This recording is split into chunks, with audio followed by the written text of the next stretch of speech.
Alright, y'all. Y'all know why I here. Today's the review of the electric bobber Project SB. Now, I want to talk about this bike. There's a couple things I want to talk about. I'm not gonna lie. This is probably like the second time I've tried to do this with a review. It's been raining nonstop. I'm trying to make sure I'm mentioning all the things I want to mention, go in the order I want to go. There's a couple things I want to talk about. The good and the bad. And yes, I am having bad with this project already.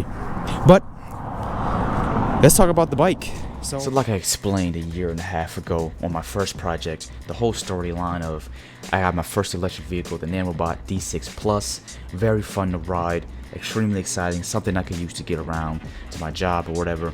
But I started to notice the more I ride it, the more dangerous it felt. It wasn't quite fast enough to keep up in traffic. And even if it was faster, it would have been even more dangerous because I already dealt with a lot of speed wobbles with those little wheels going 40. So to do 50, which would allow me to keep up with traffic, I just wasn't really comfortable with that. So then I wanted to have that same speed, but I wanted more stability. So I was originally going to go with the Juice Scorpion, but it had the old moped look. It just looked a little odd with the short frame. So then that's when I'm like, you know what, let me build my own bike because it'll probably be the same price or cheaper, and I can get more speed, which happened to be the Beach Cruiser. Very stable, decent looking. The look I was trying to go for didn't quite come out right, but it wasn't really faster. It was still only 28 to 30 miles per hour, which just wasn't fast enough. Very fun to ride, but not fast enough. So I'm like, you know what, I need something faster, and that's when I built the Project Flash. Very fast, very stable, extremely fun to ride. But then after the Project Flash, the story continues. After long travels on the Project Flash, because it kind of has a sport bike like set up to it with the lower handlebars and the high seat, it wasn't uncomfortable to ride, but it became uncomfortable to ride, definitely during long rides. So I really wanted something that was just more comfortable, but I was wondering what could that be, until my brother let me drive his stretched Beach Cruiser that he converted electric for a video. And once I rode that, I was like, whoa, this right here is very relaxing and comfortable to ride. And that's when at that very moment I knew I need something just like this, but faster. And at that very moment that reminded me, wait a minute, why for my first project did I not build a bobber? The moped was very nice, don't get me wrong, but my favorite motorcycles are the cruisers, which is usually what we would take and customize and turn into either the bobber or the bagger. My two favorite motorcycles, to me the best motorcycles in the world. So then, that's when I had to make this bike right here. But now let's get to the details of this joint. This right here, this is a janky machine. It doesn't feel janky when you drive it. It's very sturdy, and I love that. But when I mean janky, let's talk about it. So this is a Yamaha DT400 frame, a 1975 Yamaha DT400 frame. But these are Yamaha TW200 fork clamps. They fit perfectly. They seem to have been the same dimensions and all, but they're not meant to be on this bike. These are pit bike shocks or forks. Definitely not meant to be on here. These are 1982 Suzuki rims. It's a 19-inch wheel in the front, 16 in the back. I had to get the classic tires. These are definitely not meant to be on here. Now, the front rim actually ended up working because this being so wide, all I need to do was grab those aluminum spacers, custom joints out, and I was able to equal it out. It worked perfectly. Where the rear wheel, on the other hand, these Suzuki's a much, bigger bike, bigger than the DT400. So I don't know if you noticed, but that wheel is a bit crooked. It's kind of off to the right. Now it used to be worse, but I ended up being able to make it as close as possible without the sprocket hitting the swing arm, without this scraping on here, and without this thick chain hitting on the frame or the springs, which I'm very glad because it looks much better than it did before. Before it was really off. Speaking of the chain and more jankiness, this is a 520 sprocket. This is a 530. This being the Suzuki wheel, the only sprockets that were really forward were 530 sprockets. So I'm like, okay, well, I'm gonna give this a 530 sprocket. I couldn't find anything that would fit this shaft and have the amount of teeth that I wanted at 530, and I'm like, you know what, 520, 530, what's the difference between them? They have the same pitch, it's just the 530's thicker, 520's skinnier. I'm sure you know that already, but I searched up. I'm like, well, does it work? Does the chain want to pop off on the skinnier sprocket? Will they mess it up? Some people said they did it, and somebody even said they did it on their race motorcycle setup. I'm like, well, if it's a race motorcycle and you race with it, I'm sure you're going far faster than I will be going. So I went with it, and it worked. Like I already said, these are pit bike forks. These are supposed to be pit bike brakes. I'm not sure if they're any different from, you know, regular, not super fast sports bike motorcycle brakes, but motorcycle brakes. They work really good, but I had to make this adapter right here to get this to be able to go down there or reach, because it's, you know, far spread, and then actually go back, since this is an actual motorcycle rotor. This is the original Suzuki rotor that came with this front rim. So it's more janky because I had to mix match a bunch of parts together, mainly the rims and the fork clamps and all that, because at the time I was on a really tight budget, and I really wanted to get this project done. I only had like $300. The rims, let's just say the front rim was $40, the rear rim was $60, so they were cheap. The frame was $140. It even came with a swing arm, and you know, the clamps. I know I needed something wider because I was going to get the original DT400 clamps, but I realized the DT400 doesn't have disc brakes, so I wanted disc brakes. So this is going to be too skinny, and it's going to be too skinny to fit this wheel, since this wheel has disc brakes, so it wasn't going to work. And you know what, speaking of jankiness, like I said, this frame coming with the swing arm, luckily I don't think I need to pull it off, but this dipshit that sold me this frame, talking about it came with a swing arm. Well, it came with the swing arm because the swing arm is stuck. I can't think of the word I'm looking for, but this bolt won't come out. So that's why it came with the swing arm, because the goofy couldn't take it off. If he could have took it off, I'm sure it wouldn't have came with the swing arm, but he couldn't take it off. So there goes that. And then that's why I got these cheap parts. I was trying to make it work. I didn't have a bunch of money, and that's that. But besides that, you know, it worked out. It's smooth. I was able to get it going. The bike is pretty much like a rat rod bike, just without the rat look. And then that's when it comes to designing. So for the box, I wanted it to be just like my Project Flash, easy to access certain things. The Project Flash, the one thing I felt on with that is I wanted to make the battery easy to take out, which the Project Flash battery happened to not be very easy to take out. With this, I wanted to change that. I want to really make sure I could take this battery out easily. So what I got going here, I'm going to show you the wire. It's a little bit of a mess. It's one thing I didn't think about is how I'm going to route the wires in here, which they happen to fit, luckily, because I was only thinking about fitting the battery, not the wires, like a bozo. At one point I was in a rush, but here's the battery, and I'm going to hold it because I was going to glue the foam in, but this white stuff sticks on the foam. So if I were to glue the foam onto the inside the frame and try to slide the battery in with the foam not being movable, it would have been extremely difficult to get the battery in and out. So I'm like, let me just slide it in with the foam, because the foam slides nicely on this paint. But this is what we're working with. So as you can see, this battery is easy to take out. I mean, the battery itself, so you can slowly see it, slides out. So when I close this, I have to push it back in. Man, the battery is not light. So that's that. Every panel can open, so we got the door to take the battery out. We got the top panel, doesn't have all screws in because I was messing around with some things. And this panel can come out. It doesn't need to be a door. The battery can't come out this way. There's two joints there, or actually these, so this can screw in. But I only needed the battery to come in and come out one way, so I wasn't going crazy to make 2 doors. I knew I didn't need to. These were going to be accessible, but I'm like, the space between here was so small, I can even barely fit my thin little hands in there. So I'm like, I'm not worried about doing that. But that was the box design. The controller sits in there. Both panels don't need to be opened. Maybe I should have made them openable, but only one panel is, so I can slide the controller in and out. But I probably should have made both be able to open, so it'll be easier to access cables, just in case I don't want to take the controller out, because these cables are in here in a tight space. So if I wanted to pull the controller out, it might not be that easy, but it is what it is. And another little design I did, so the controller, just in case the controller gets hot, it's winter and the controller can get a little warm. Maybe it's just the heat sink that gets warm, but just in case the controller gets hot, definitely during summer, because out here in Vegas it gets really fucking hot, like up to 112 degrees. I got a little scoops up some air and cools off the controller Then we got our openings here, so those are there to, you know, circulate the air. Speaking of my Project Flash, you're talking about stiff rear springs. These springs are actually meant for a moped. So I knew that this bike wasn't going to be that heavy, heavier than the Project Flash, but not like super heavy. So I'm like, let me get moped springs. I get some of this stuff off of Treatland. I use that website mainly for my moped, since it was a moped. This, I just got the springs, so I'm like, if these are moped springs, then this should be nice and soft. This should give me a nice soft ride for how decently heavy this bike's gonna be. As of right now, I don't know how heavy the bike is yet. I still haven't tried to test weigh it, but the springs work nicely, and this drives so much more comfortable than the Project Flash, especially with the thicker wheels in the back.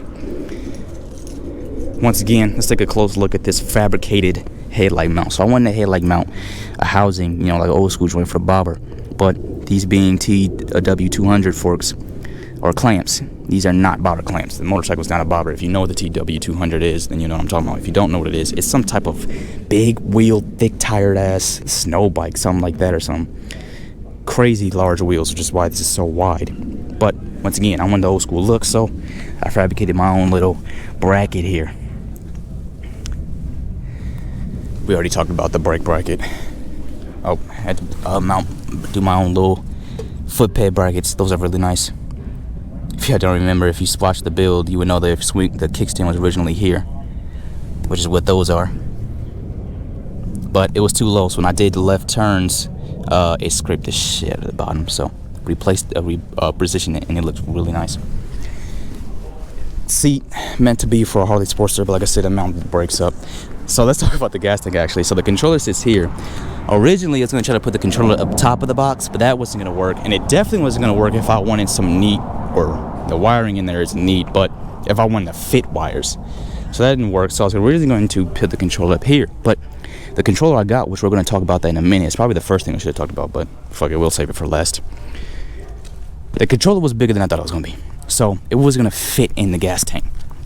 It wasn't just going to fit under there. So I would have had to make a slight box under there. And think about a box under the gas tank, over this, and this whole slanted piece not there. I don't know if it's just me, but that would have been ugly. And that's why I'm like, that might be my only choice, but I don't want to do that. So that's when I thought of this design. But originally, if you look here, this plate, as you can tell, is built in front of the frame instead of behind it. Well, that's because if I were to open this up, you would see inside how close the controller is between here. It's so close, this metal plate being there wouldn't allow it to fit anymore. It's so close, I don't even have to zip tie it down. I don't have to 3M tape it down. I don't have to screw it down. It just fits and it doesn't move. So it was perfect, but putting this plate there would take that space away and it wouldn't fit anymore. So I'm like, but for some reason I couldn't think of this idea that my dad gave me, which is to just build around the frame, weld the plate behind it, and then do it that way. And I'm so glad he told me that, because I would have went with a much uglier design. So that was originally where the controller's supposed to sit. So pretty much what I'm saying that is the gas tank is just there for looks. Nothing's in there. Nothing at all sits in there. So the gas tank is not functional, but that's okay. And now that we talked about that, I mean, let's talk about these handlebars real quick. This is where I started getting some more money. I was stacking up more and more money to finish this project, and I was able to afford these beautiful handlebars. So if you see in the build, I originally had shorter silver handlebars. Those were me being cheap again. Those were just $17 little 10-inch silver beach cruiser bars. I replaced them because one, the bar length up here was not long enough, so I couldn't fit all these controls. There was no space to fit them, not even the mirrors, not the brakes, nothing. I would have to hang these grips like slightly off the bars in order to fit them, which I'm sure would have worked. But then I was kind of thinking, I think I'm gonna need something wider because they were kind of skinny. I got to have my phone and my speaker, all right? I gotta be bumping my music, and I gotta be knowing where I'm going, definitely if I'm going on long trips. So I need more space down there. I need to put more space up here. And I kind of wanted slightly higher bars. The silver bars were about down here, like they're kind of close to each other, where I kind of like this higher feel. It looks nice, it looks better, feels better, it's more comfortable. At first with this frame empty, because the bike wasn't nothing on here was welded yet. With the empty frame, it didn't look like it fit. The more I looked at it, the better it looked. But now that the frame's filled up and the bike's done, it fits the bike much better. At first, I didn't want to buy handlebars that were too big for the bike. That's what I was trying not to do. And honestly, these are perfect. So I'm glad I went with them. What the hell did I just say? I'm glad I went with them. Got these nice mirrors, kept it old school. I'm definitely not about to have these sitting up. That's so ugly. I don't know why. I just really hate when mirrors like this sit up. Oh man, I can't forget. So just like the Project Flash, I gotta have my turn signal, especially because I'm gonna be taking these on open roads, public roads. Gotta let people know when I'm turning in all. So I never like to have any extra, large ass old looking flasher lights. What the hell are they called? I just forget what they're called. Blinker lights. What am I forgetting what they're called? I just said it like not too long ago. So I like to keep it simple by keeping it in the headlight. So this one's actually better than the Project Flash one because this has daylight running lights. So if I turn these on here, bam. The Project Flash didn't have that, so I had to keep the higher or brighter lights. Where's the switch at? I had to keep them on all the time, which, it's not a big problem. I don't think it takes battery like that, but I'd rather have the day running lights, running these lights on all the time. And then to me, this light just kind of looks better. The other light is not ugly, but it kind of looks better. I don't know, maybe it just fits this bike better. And speaking of lights, so we had to get some tail lights. So I was going to try to do a singular light, but I wasn't sure how I was going to do that. And then I came across these little things. Oh my God, they're tiny. So my hands aren't that big. I'm going to say I have like small hands, maybe medium, but I'm going to say small. This is my thumb, and this is the light. It's tiny, and I love that. All right, as you see here, this is a 3/8 bolt, and there's the light. Just the size comparison, you know what I mean? So I love how tiny they are. They're really low profile. They're not like the old ones that were huge, like this big. I'm just kidding, I'm more exaggerating, but they're not like the old ones that are huge. So I like how simple those are. They look nice. Let's turn them on. Let's look at them. And they're real bright. So you can see them in the morning, and you can dang sure see them at night. Had to equip with the horn, of course. Foot pegs. So once again, went cheap. These are actually BMX foot pegs, as some of you might know when you see them. I did have to re-thread them because the threading was too small, but they look kind of nice. Once again, I went with mountain bike. Oh no. Once again, I went with mountain bike handlebar grips. Oh man, they're very easy to take on and off. Well, not these handlebars, because with the powder coat made these handlebars extra thick. So as you can tell, they don't have their screw piece on. So actually, these were pretty hard to put on, and they're pretty hard to take off. So that kind of takes away from the easy to put on and take off function of why I get mountain bike grips. But fuck it, these look really good. They're PNW. They look really good. They feel really nice. Very good grip. Very comfortable.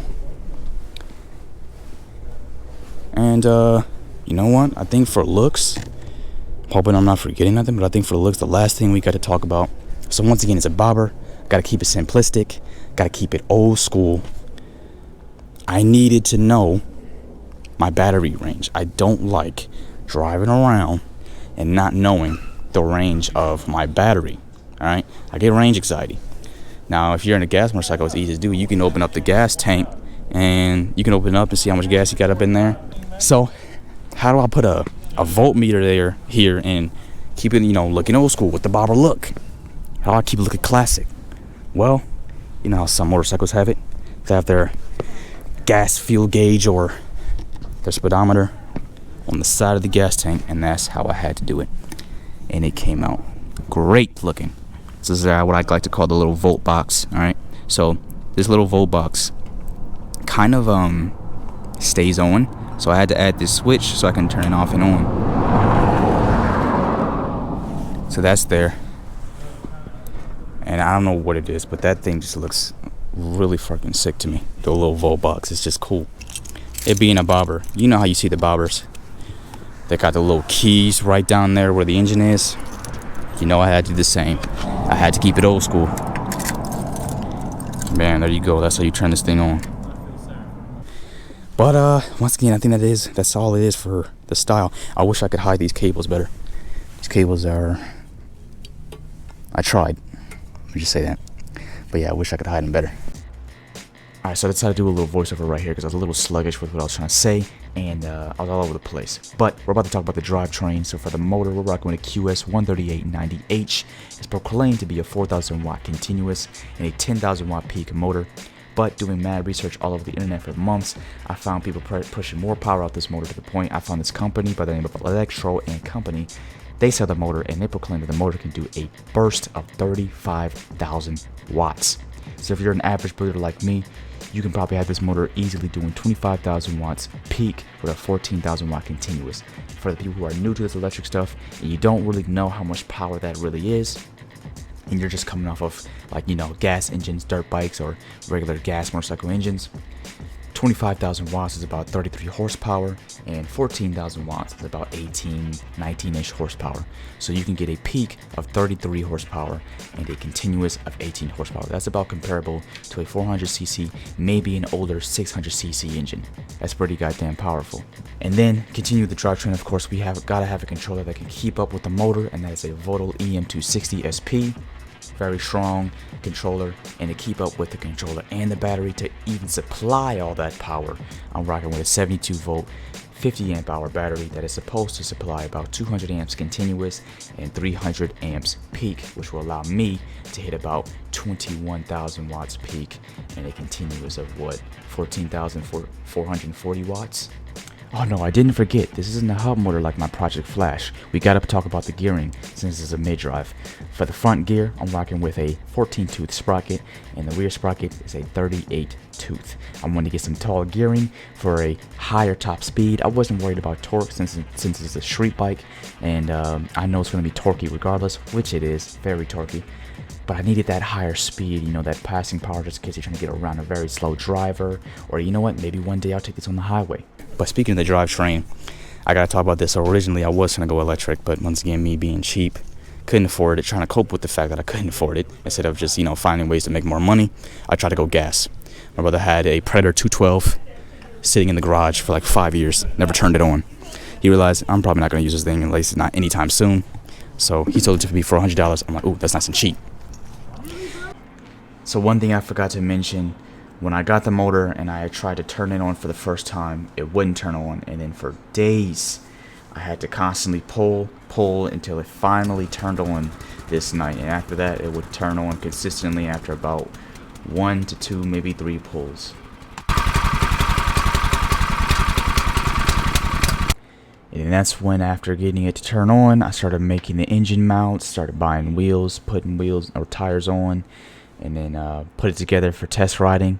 But when I went to turn it on again, it turned on, but it wasn't idling. And for at least like 2-3 days, I got the thing to turn on, but it would not idle, and it wasn't very easy to get it turned on. I had to pull it a couple of times, and then after it wouldn't idle anymore, all of a sudden it just barely wanted to turn on. It would take about 50 pulls. It finally turned on for 5 to 10 seconds, shut off.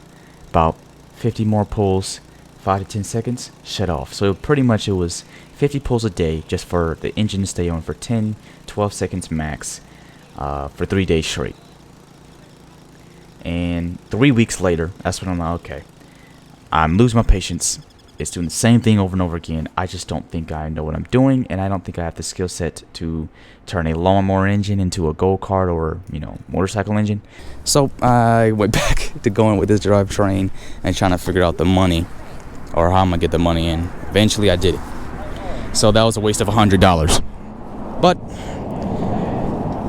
now that we're out the way with that, we got the aesthetics out the way. We got the drivetrain out the way, alright? So now that we got all that stuff out the way, I want to do this voiceover for this part right here, because now that we got all the aesthetics out the way and all that other good stuff, this is where we talk about the bad. The battery. Another bad battery. Now, this is another user error. Let me explain. So first of all, I got the battery off of AliExpress, which is not a huge problem. A lot of people get the batteries off of AliExpress, but me, I saw this battery. It looked like the battery was proclaiming 300 amps continuous, 500 amps peak, at a price tag of $787. Right off the bat, I should have known that that would be a little suspicious, seeing that the battery I bought for my Project Flash was about $760, and that battery is only 60 amps continuous, 180 amps peak. But once again, I saw big numbers for a battery and a cheap price. I got excited, so I contacted the seller and said, "Is this battery advertising 300 amps continuous, 500 peak?" They said they can make that power possible.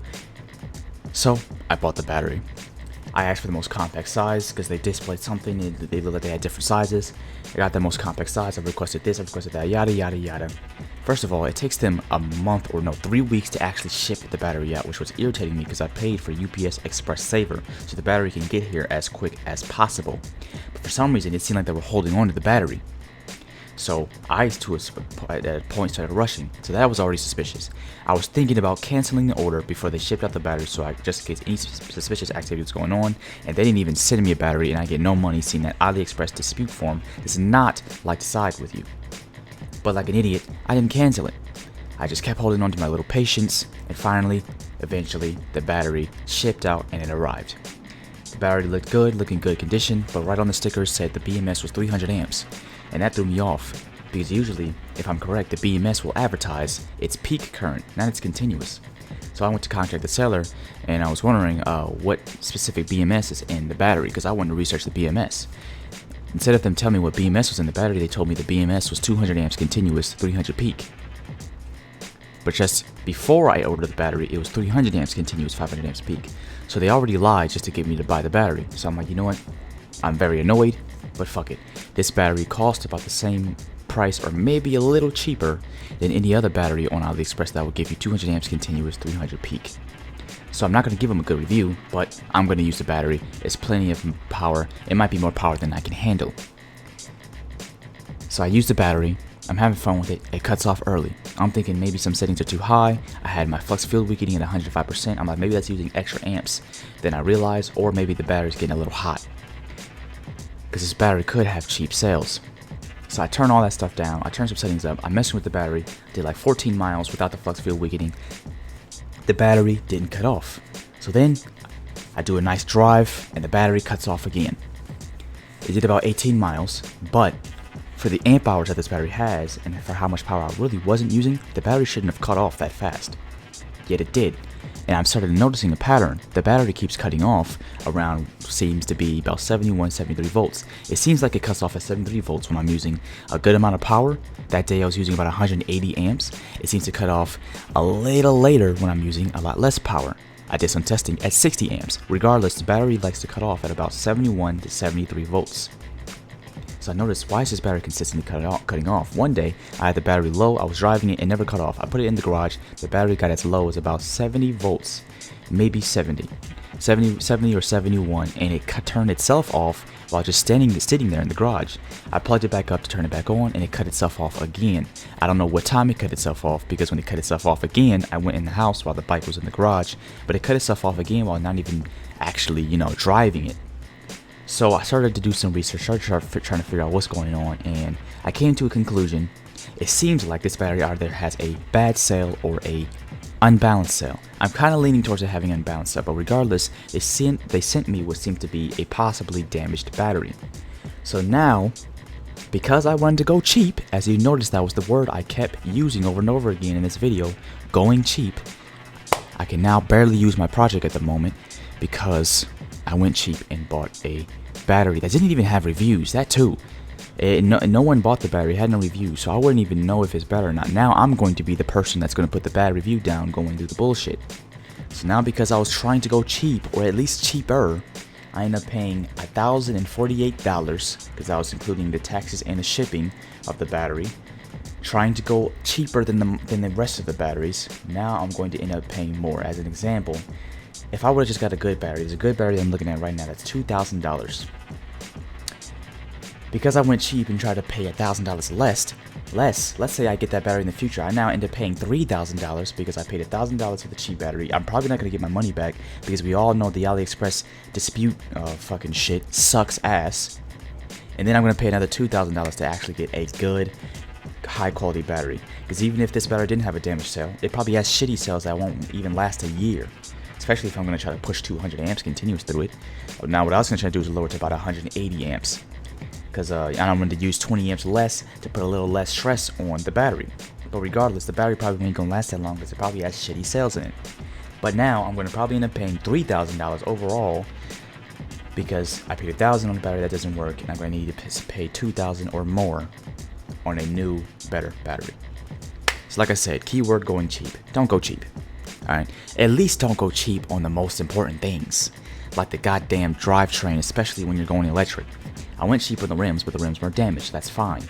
I went cheap on, I don't fucking know, something, but it's something that just didn't matter all that much. Out of all things I decided to go cheap on was the battery. But I'm gonna go ahead and end it here, y'all. Hope y'all enjoyed this one. I will be fixing this project. Ain't no way. I'm already still trying to fix my project flash. Get that a new battery, which I actually destroyed that battery. That battery was probably not all that bad, not the most high quality, but I was pushing 100 amps in a 60 amp battery. My stupid self thought the Saviton 100 DC current was like 100% power, not actually 100 amps. I thought it was detecting, 60 amp noob shit, I didn't know what the hell I was doing, so that was me. So I need to get a new battery for the Project Flash, but I'm definitely getting a new battery for this. But once again, for the umpteenth time, hope you all enjoyed this as much as I did. I hope you all enjoyed this bike as much as I do. Hopefully I can get my money back. We'll have to see. I'm hoping I can get a new battery soon. If not, it's gonna take months. I gotta stack the money again. But I'm gonna figure out some way to be able to drive this bike and get videos done, even if I only can do 20 miles per hour. Alright. I would like to start getting back outside more and riding. Alright, all these bikes are dying. I keep messing up on stuff. But it's been your boy. If y'all enjoyed this, like, comment, subscribe. We will be back with this thing. I will be back with more stuff. And I'm out. Peace.